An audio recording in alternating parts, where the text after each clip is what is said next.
Your voice, your opinion, your community. Fact TV, free speech, protected. The following is independently produced programming. The views and opinions expressed are those of the producers and do not reflect the views and opinions of Falls Area Community Television, our staff, or board of directors. Secrets in the shadows, lost and found. Truth in every echo, loud and clear. Keep on with the long road, no more fear. In the halls of power, whispers grow. Every secret cut beneath the undertone. Honest stories hidden in the dust. On this long road, in the truth we trust. Welcome to the Long Road. I'm your host, Kris Roberts.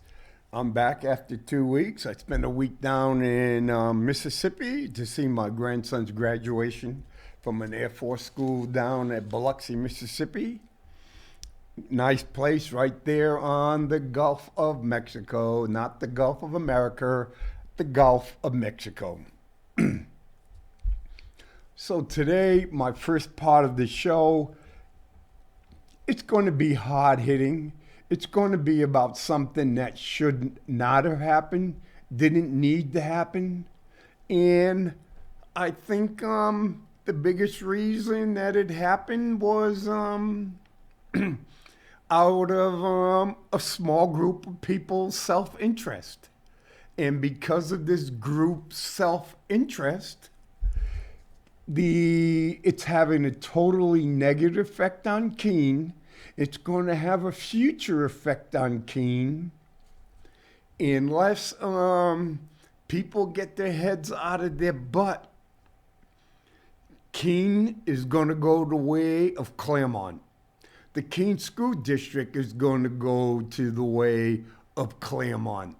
The Keene State College may cease to exist. Yes, those are pretty hard-hitting. And yes, as soon as I say those, I know there's numerous people out there saying that is totally BS. That's no way that could happen. Well, first I'll go back to 2014. No, we'll go back to 2013. I think it was 13. I'm up in Toronto, Canada, and we just came back from the big Toronto Space Needle Space Tower. I go back to the hotel room with my wife, and we turn on the Canadian broadcast. So they're giving us the news. Okay. On the news pops up Keene, New Hampshire. I can see there's a car turned over in front of the post office next to the roundabout, and there's a student jumping up and down on the roundabout. Okay? I'm going, what the heck? Bingo. They were celebrating the Red Sox in the World Series. I'm going, why is this happening? Keene State and the Keene Police Department have gotten together because they've had numerous examples of student unrest when it came to the Bruins or the Red Sox or the Celtics winning World Championship. What went wrong this time around? Then I'm going, what the heck? We're going down next year on Winchester Street, down across the railroad tracks. There's hundreds and hundreds of college students, if not 1,000 of them, just partying, drinking, jumping off roofs into piles. And I remember standing there, watching some of the college girls hanging out the window upside down as boys, other college students, pouring whiskey and vodka shots in their face. Then, what happened? Oh, then we have the riots, but done by college kids, not in the Pumpkin Fest area, but in the college area and where the college students lived. Okay? The Keene police did not have to go downtown to protect anybody in the Pumpkin Fest area footprint. The state troopers did not have to come in and protect anybody. And what was the three common things? Leadership, city leadership, the mayor, the city manager, and the college president all knew this was going to happen. There was plenty of warning that this was going to happen. All social media, other kids in the college were giving warnings about this. And you know what? No one took, no one stood up, showed leadership, and prevented this from happening. And we're going, something is up here. And when the Pumpkin Fest the request for Let It Shine put the license in for, I think it would be the 2015. I might be off on some of these dates, but it's in that same time frame, and I think it's 2015, 2014. In there, and I'm going, what's going on here? And I listened to what the mayor was saying, and I listened to what other people on the city council were saying. I stood up and I said it was imperative that the city council grant Let It Shine the Pumpkin Fest license. I says, and I used as an example, years before in Bike Week, Laconia, Weirs Beach, some outlaw motorcycle bikers came in, there was some shooting, then it turned into rioting, then the state police were in, the National Guard was in, no different than with Keene.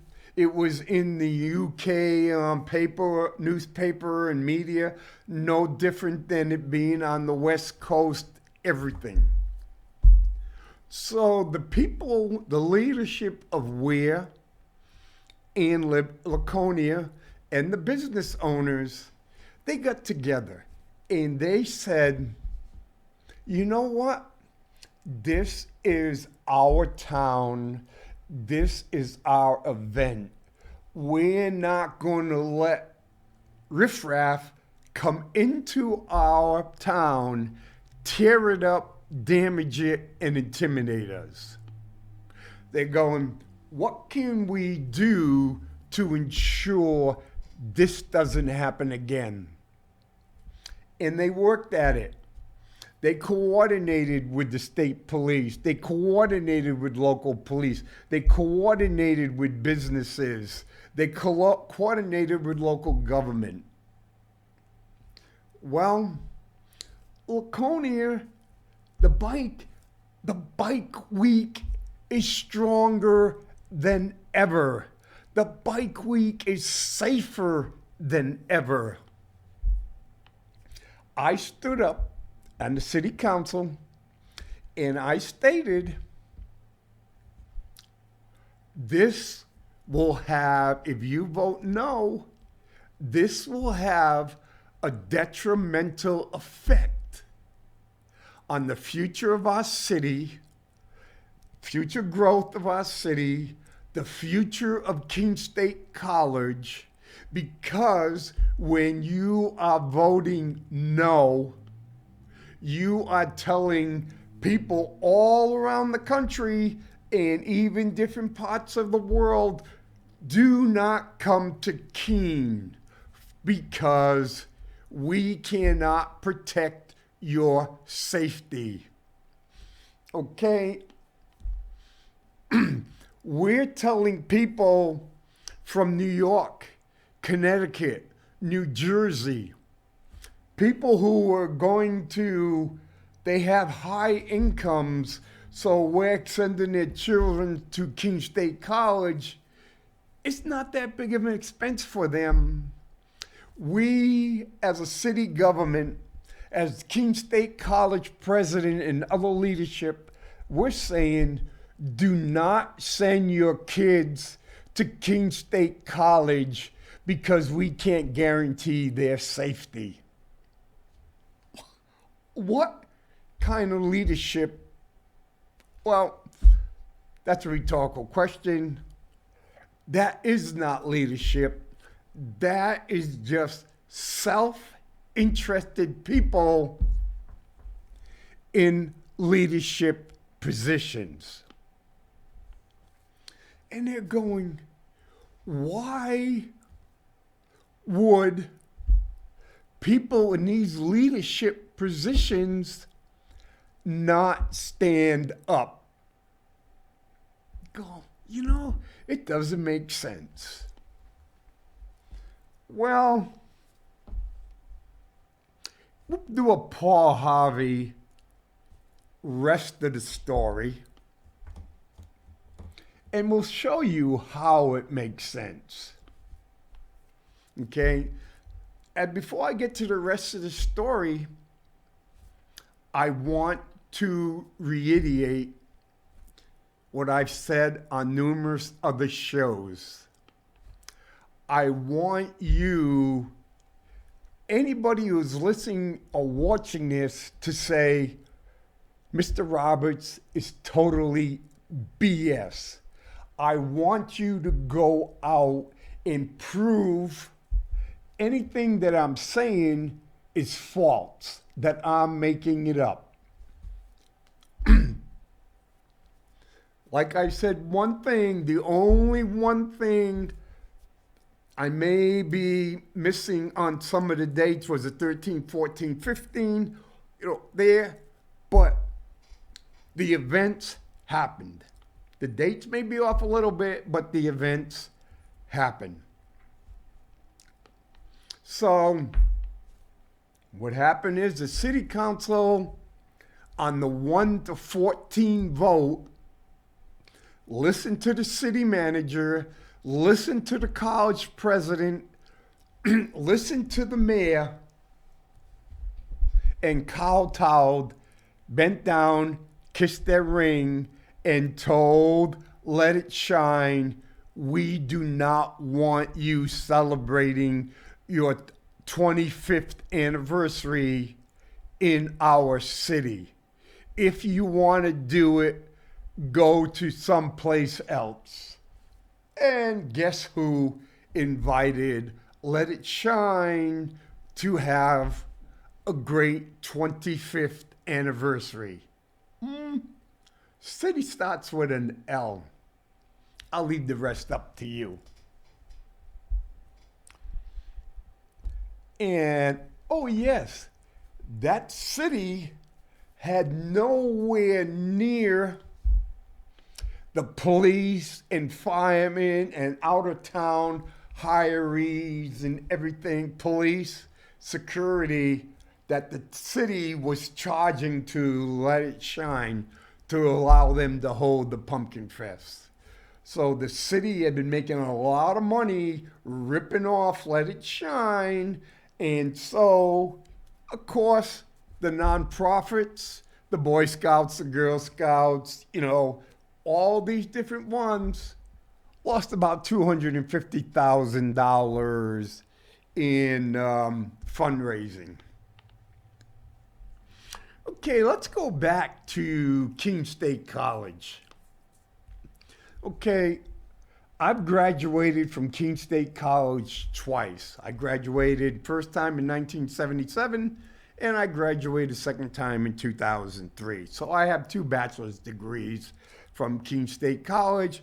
I ran track and cross country in Keene State College, and and pat myself on the back, I'm part of the 1976 team that finished 6th in the nation, and we're part of the Keene State College Athletic Hall of Fame. So I want what's best for Keene State College.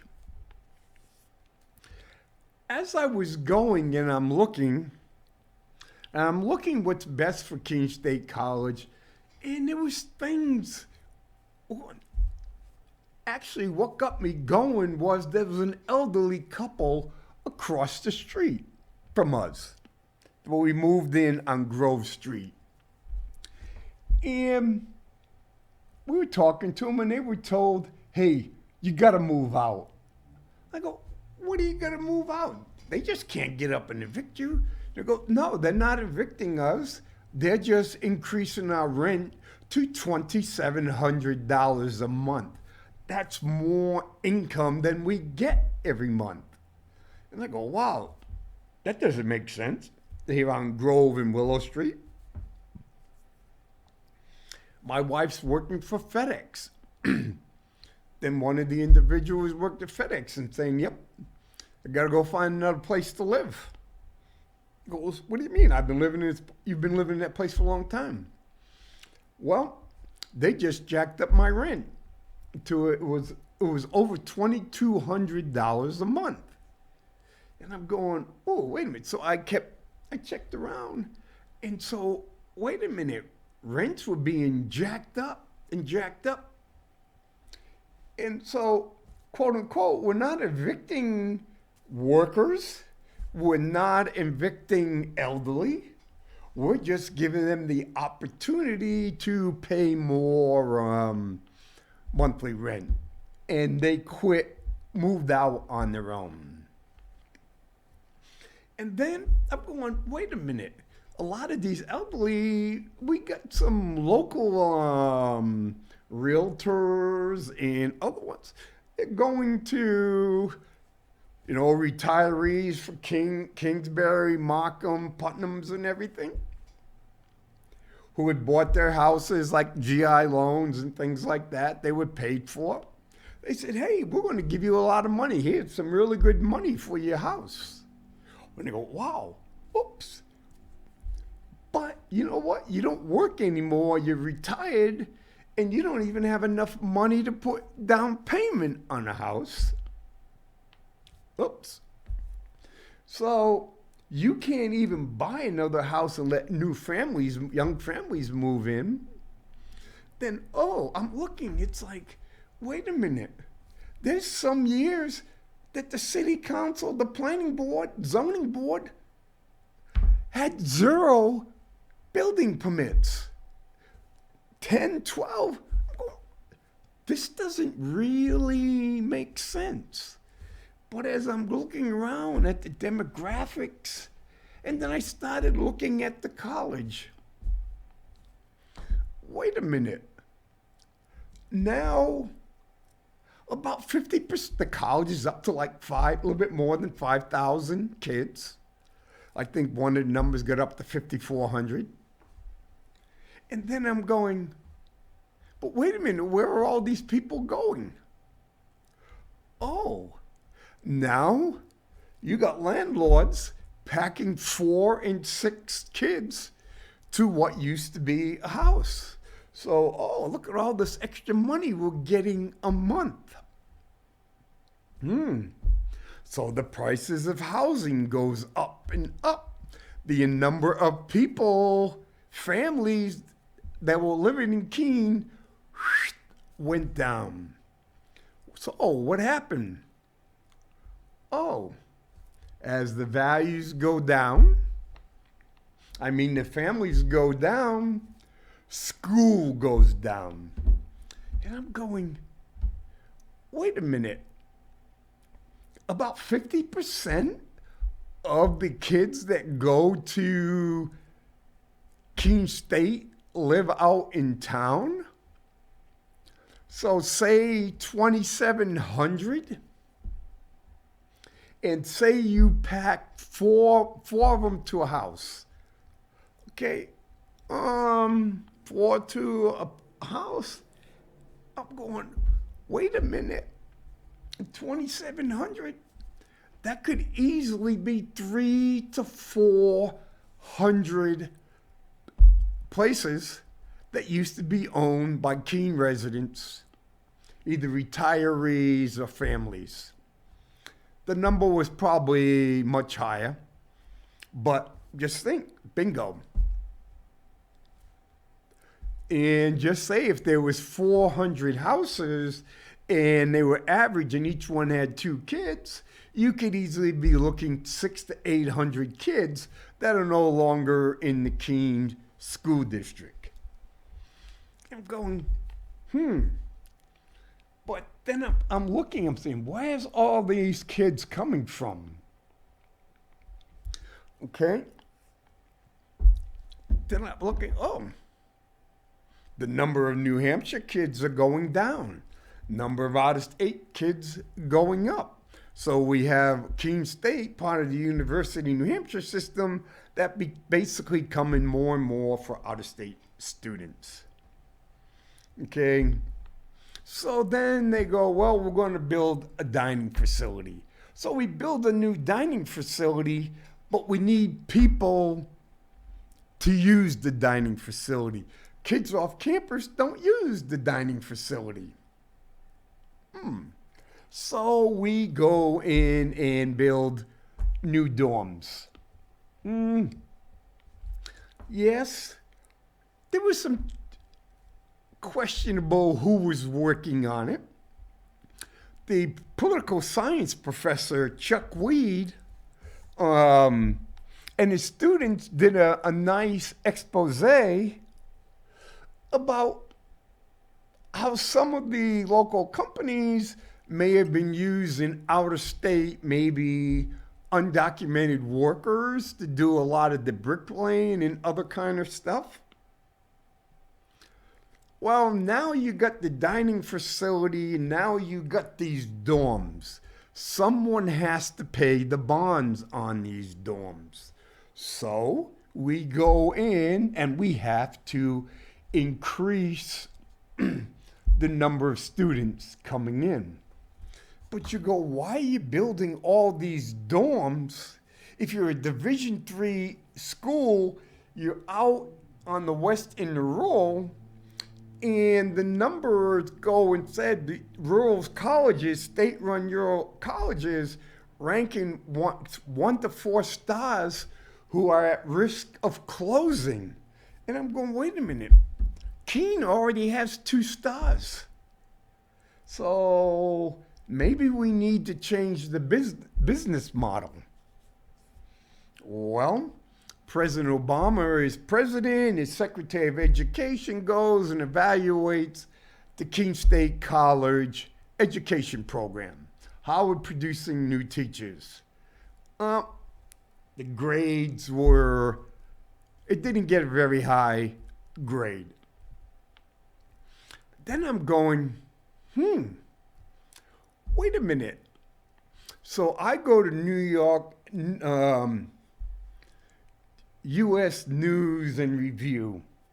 I go pay extra money, and I get to dig in deeper in the numbers. And I'm going, wait a minute. Why is Keene State College enrolling students that have less than a 2.0? That doesn't make sense. And I'm looking, look at these SAT scores. They're really, the bottom 25% of these kids coming in with SAT scores, they're extremely low. Something is going on here. So I go look in another area. Retention rate. And I'm going, Keene State is fluctuating between 22 and 24% of the first year kids are not going to make it to the second year. That means if you're out of state, you pay $25,000 for tuition, room and board. So you pay tuition, you have to stay in the dorm, and you have to eat in the dining facility. Well, you have to pay to eat. Whether you eat or not, we don't care. We still got your money. Other part, I look at the faculty makeup. Okay? We're hiring more and more adjunct faculty.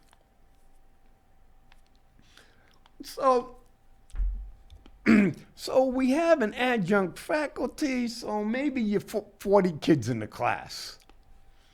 Say 40 kids at $600 a class, that's $24,000.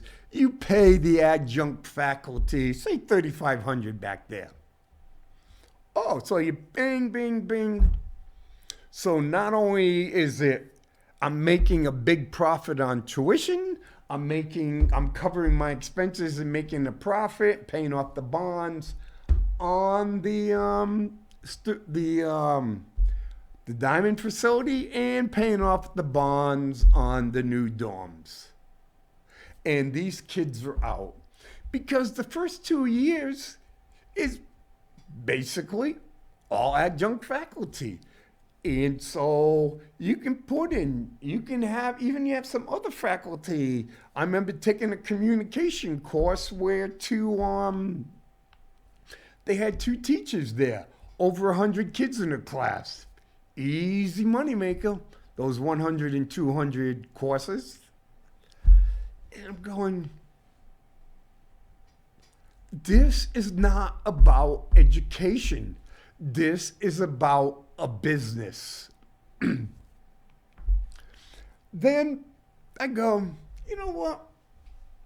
I'm in a state house. I'm going to take a look at the books. And I'm going, oh, wait a minute. These numbers over here, being a finance guy, I have some really, really questions about these numbers. Then I look on this side, enterprise funds, they're doing really well because they have to support themselves. No different in Keene with the parking funds, the water, sewer, they have to pay for themselves. The taxpayers don't pay for. Just like the food, in the Keene School District, school lunchers and federal funds and everything pay for that. The taxpayers don't pay for that. And I'm going, if I look at it this way, and if I look at it this way, but if I happen to look at them together, I get a totally different picture. Then all of a sudden, Keene State goes, well, yeah, I'm $7 million in the hole. I'm here. Now it comes out with $3.5 million in the hole. As I start looking at these numbers and everything, and I had looked at the budgets and everything, none of those numbers were surprising. They were there. People who had a accounting background should have seen it. Whoever the auditors were should have seen it. But When I was in the State House, I proposed the bill. I says, hey, dual enrollment. So if I have a child who wants to take physics or advanced chemistry or things like that, or advanced English or advanced math, but at that time at Keene, at the high school, we were cutting courses because we could not afford to have 10 kids in a class for advanced physics or advanced calculus. So I go, hey, let's make a deal, with Keene State College and stuff. Bingo. Some of these courses, we can't afford to pay a teacher $70,000, $80,000 a year with benefits for only 10 kids. Why don't we work it out so there's open spacers in the college, and so maybe we work it like Manchester. Manchester cuts a deal with Southern New Hampshire University, so we can't do these courses, but we'll pay $100 for our kids to go to your university. And we'll give them high school, we'll give them credit, and we'll give them grade point average based on taking advanced courses. So you get an A at the college, you may get a 4.5 on your GPA. Kids win, the university wins, the school wins.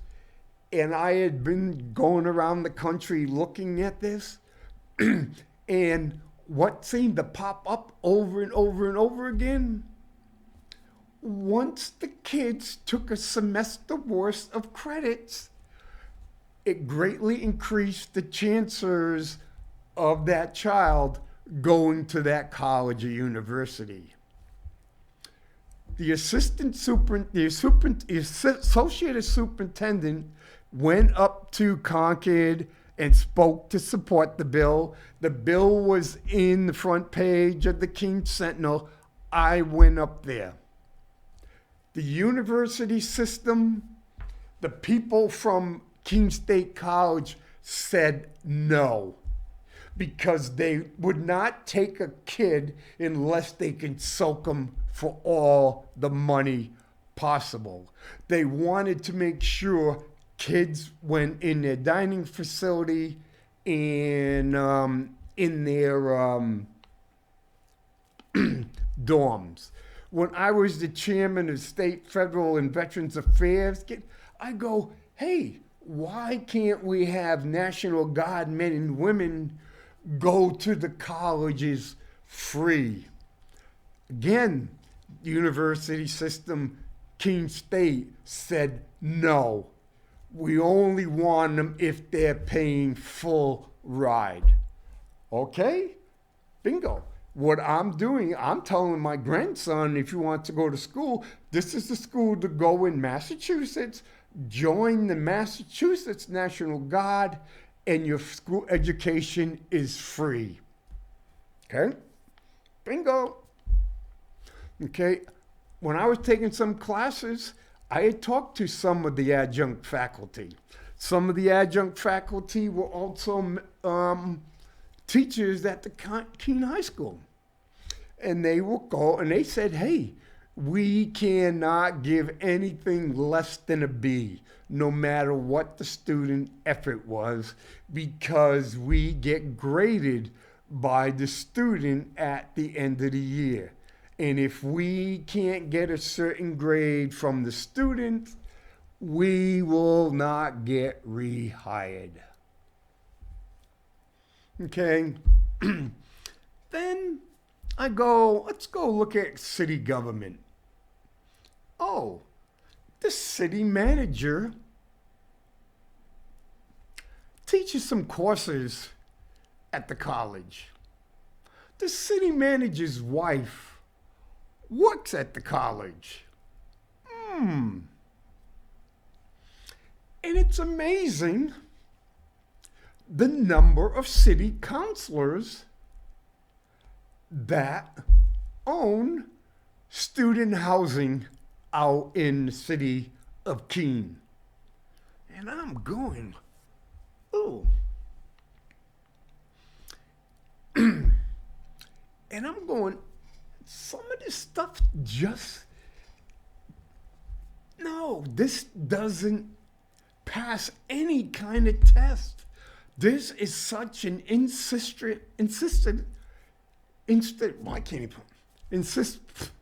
it's just a way too close network.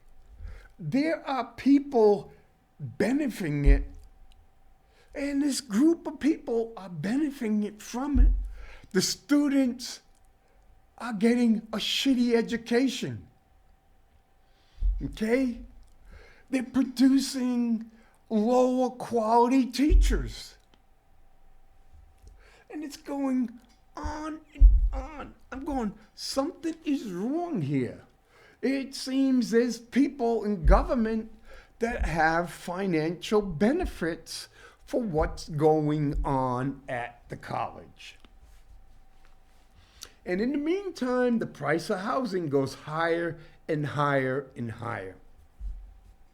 And I stated before, I'm coming in here, I was talking to a fellow city councilor, and I said the median house value in Keene is $348,000. I've said that before.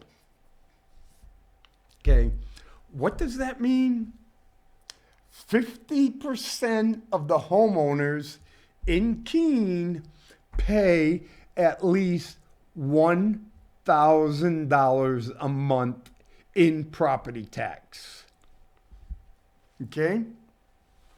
And so you've got another group of people, the reason they're not allowing houses to be built, because you don't make money off of renting to families.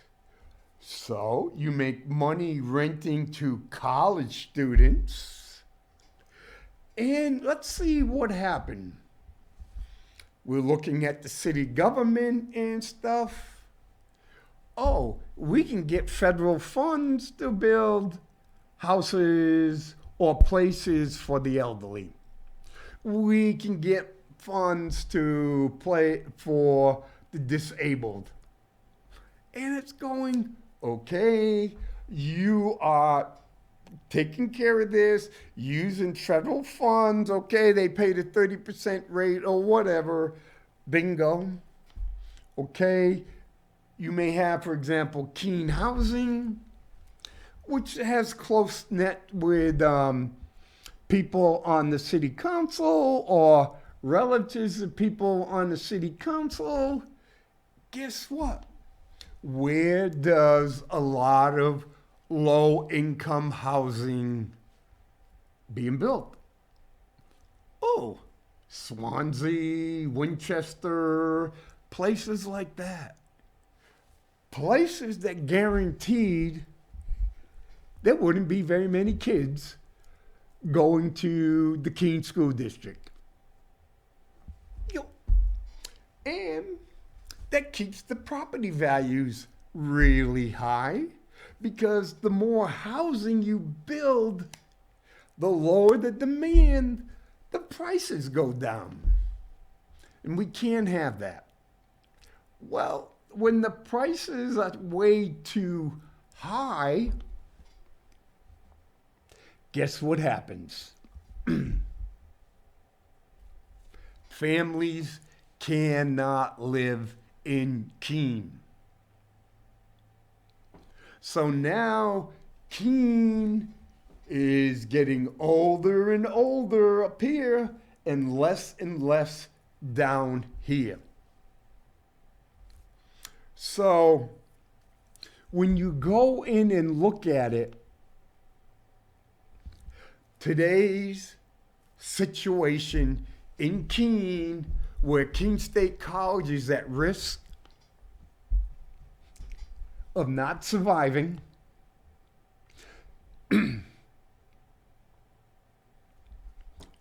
basically the Keene School District, we're going down to about 1,200 people in the high school, and it wasn't that long ago when we had 1,900 kids in the high school.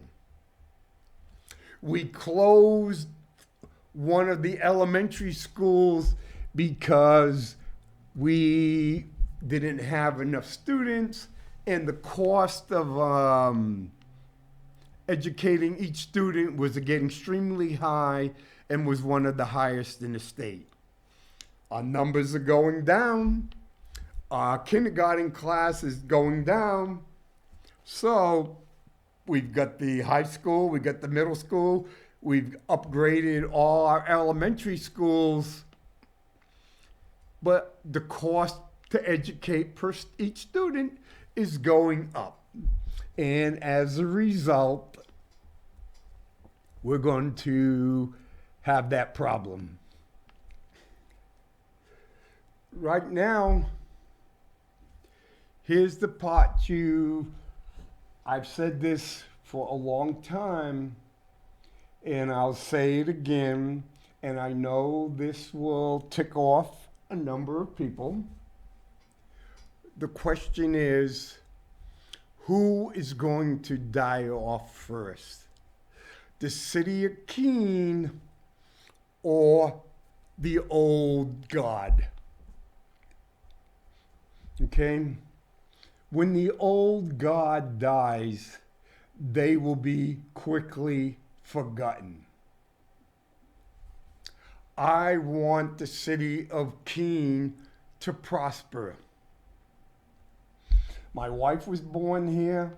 I have a daughter that was born here. I have 5 grandchildren that were born here. I don't want to see kids graduating from the high school and saying, my stuff is already packed, I'm leaving Keene, and I'm never coming back. Okay? There it is. It's the future of this city. Okay? Because the way it's going, this small group of people, they don't care. They have the money. They can pay the taxes. Or if they go in and say, I make enough money, I can write off $10,000 on taxes. Well, we have people that can say, hey, yes, I got $12,000.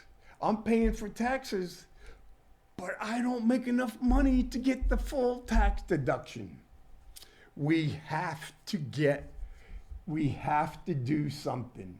This can't be about us old people. It has to be about the people who want to not only stop. We do not want to lose Keene State. We do not want to lose that tradition. We do not want to see our city become like Claremont.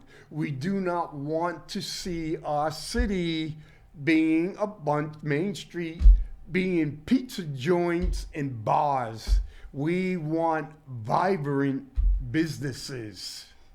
And the only way that we can have vibrant businesses is for people to bring their children here, send them to Keene State College, do their shopping here, stay in our hotels. That's the way. And there's a question. Will the old God step aside and let the new gods come up? History shows very rarely will the old God step aside. They will hold on until the very end. They will hold on even when all parts of their body except their hand, which is gripping on that quote power bar, they will hold on to it until the casket lid is shut on it.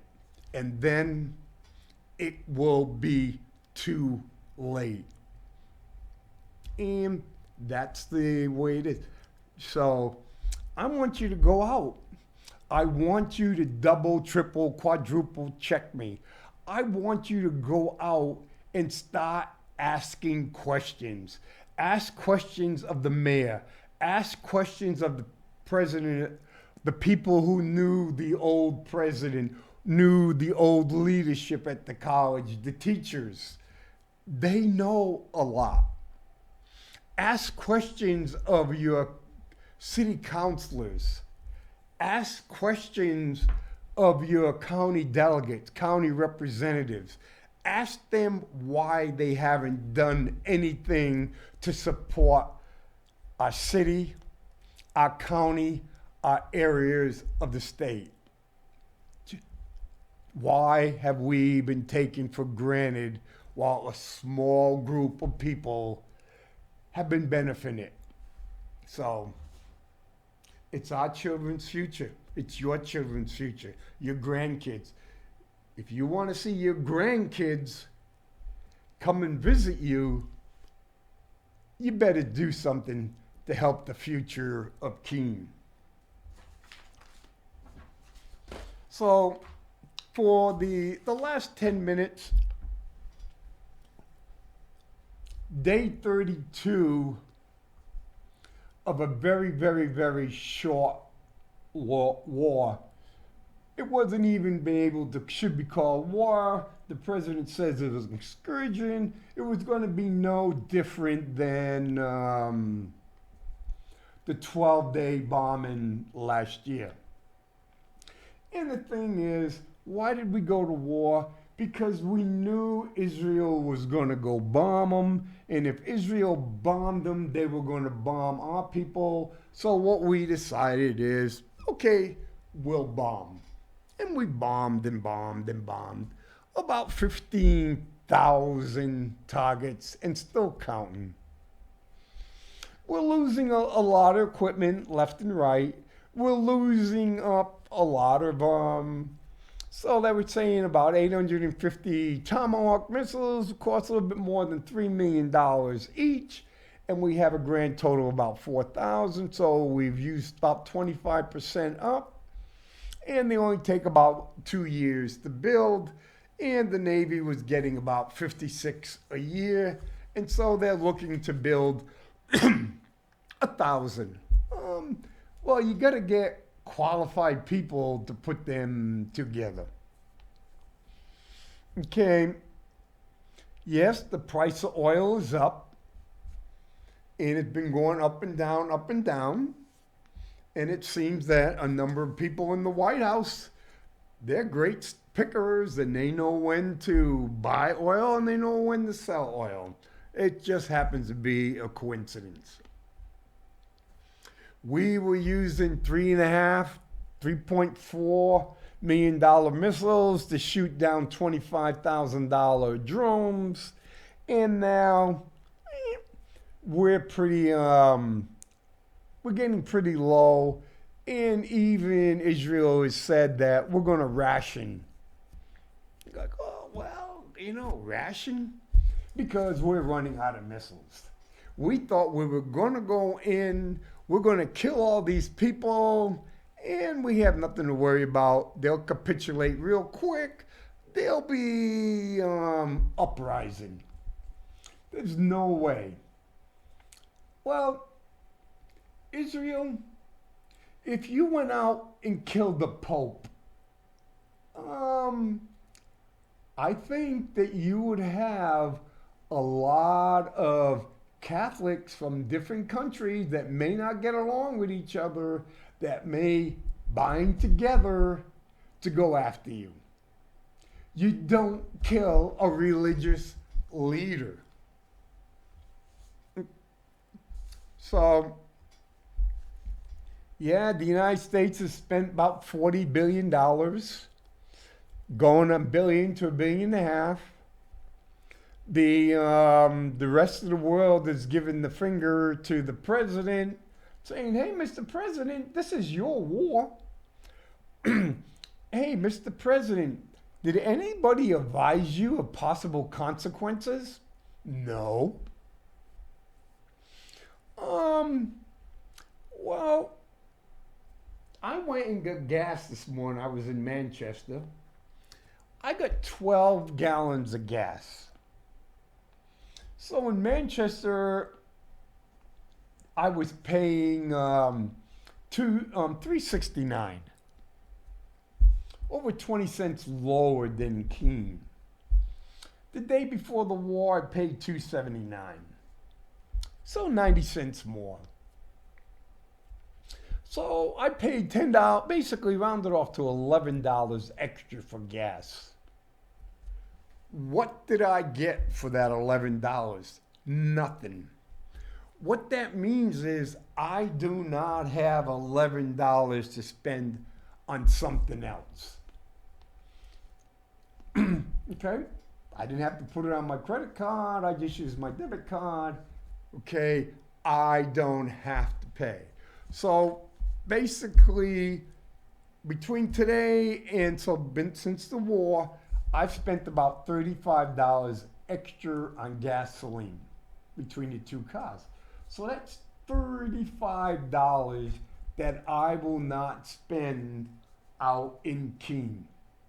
Okay, so whether it's Hannaford's, Walmart, going out to eat, I'm not going to Longhorn, I'm not going to Panera's, I'm not going to Fritz, because, hey, I don't have that $35. What about the people that don't have that discretionary income? Okay? When you look at the amount of people that don't even have $400 for an emergency, and if they did have $400 for an emergency, they have to take that money out of their emergency fund. Okay? What about those guys who have the trucks, the 6.5 Cummins diesels? Hey, diesel's only up $1.50. So hey, you put $30, 30 gallons of gas. Hey, that's only $45 extra you pay on a fill up. So you could very easily be, a complete fill up can be over $100. Where's that money coming from? I guess you're going to go out less. I guess you may be eating less. You're not going to McDonald's or Wendy's, you know. So maybe you're not buying that extra 12-pack of beer for the weekend. So that keeps on going. No, the city is going out to bid for the downtown project. The two bids were way overpriced last time, that we couldn't afford them. They had to make a bunch of changements. They have moved money around. They're looking at moving another $500,000 around to help pay for some of the costs. And when I asked the city engineer, you know, who was going to bid on something, this was last Thursday, that's we get the bid April 16th, so we're supposed to get the bids in 15 days, then the city's going to have to approve it, and they expect the people to start working in May. No. I would be very surprised if anybody bids, or if a bid comes in that will be coming in our price range. Okay? Here's the one. By next Monday, a lot of people are going to find out the true cost of the war. Okay, we don't have a lot of dead. We just got bombs and all that other kind of stuff.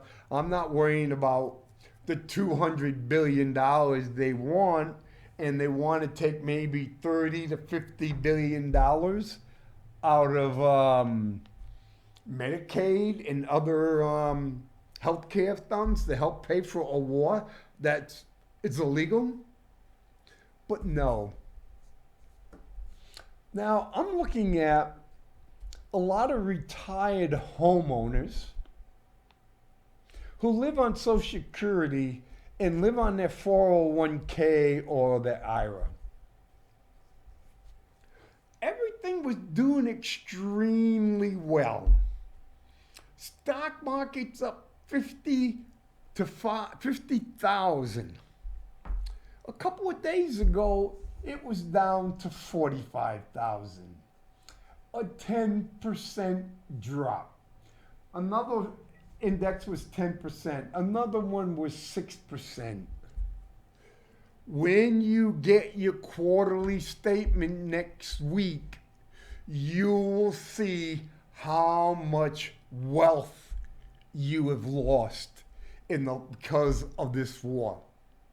This wealth could be life-changing. Loss of wealth could be life-changing.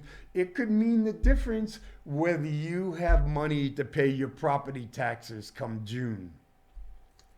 This war is costing us in so many ways.